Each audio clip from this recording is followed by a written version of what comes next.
like I said, I'm not after the perfect guy. I can quite happily accept that something more important than a date with a girl he hasn't even met yet could have happened. I might even forgive him totally forgetting he had a meet-up if his mum/dog/hamster/car has had some kind of gruesome catastrophe befall them. Okay, maybe not the last one. Or last two. I'm not a complete pushover. I stare at his photo. We've swapped so many messages and he seemed nice, sweet, caring, interesting. Not the type of man to stand somebody up. Was he?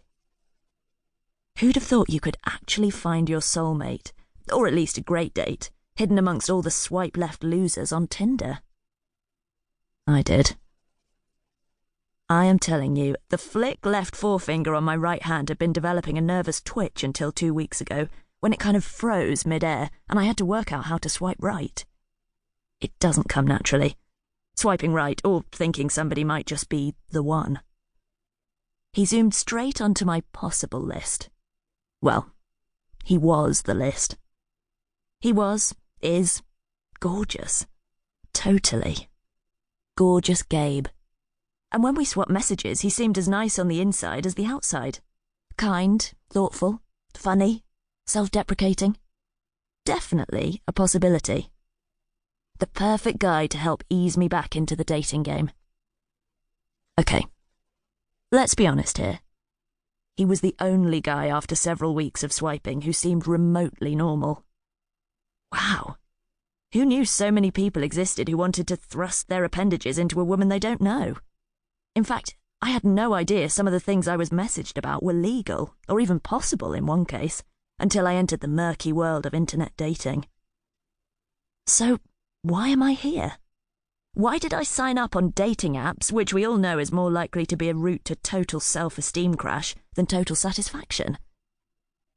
Because I am crap at finding a date. I cannot do what my mate B does and just stroll up to any guy she fancies and openly flirt. Ugh. I mean, flirt with a total stranger. Okay, I admit it. I did try it once in the coffee shop up the road when I was in the queue for a cappuccino and finally plucked up the courage to say something to a guy who I regularly saw in there. We were kind of on nodding terms, but for the first time ever he smiled at me as he picked up his coffee and waved. I waved back and said I loved his new scarf. He gave me a funny look, then stepped past me to the woman behind and kissed her. OMG, the embarrassment. I couldn't go in there again, just in case I bumped into either of them. I now have to buy inferior coffee from a place further up the street, which is ridiculous and more expensive, but necessary. And then there was the guy in the pub. Okay, I have tried to flirt more than once. This time it was with B's encouragement after 3 drinks, which made it worse. I mean, he could have been a mass murderer, married, or thought I was a total weirdo and pretended he'd not seen or heard me. But I did it anyway. And he did. Pretend he hadn't seen me. Yep, it happened. It's never happened to B. Then there was the guy B fixed me up with, who just wanted to talk about B, and after I winked at him suggestively, asked if I'd seen a doctor about my nervous twitch. So, this is why I needed a different approach. The issue here is that I've only ever dated one person. Robbie.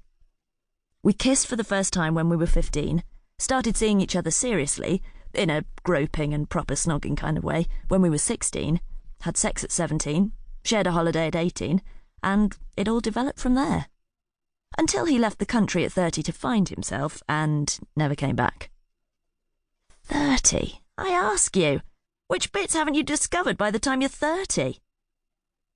I'm not sure if he's still looking, or if he just found out he was a different person than he expected. Or if he actually just found a totally different person to me who he decided he wanted to shack up with. The details aren't clear. But shortly before he left, I think we both realised that this wasn't it. And we still had time to say so and get out before it was too late. So he did. And I'm a bit cross I didn't have the guts to do it first. It took a while for us to admit it, because it's hard and scary to take the leap of faith. But we'd grown up.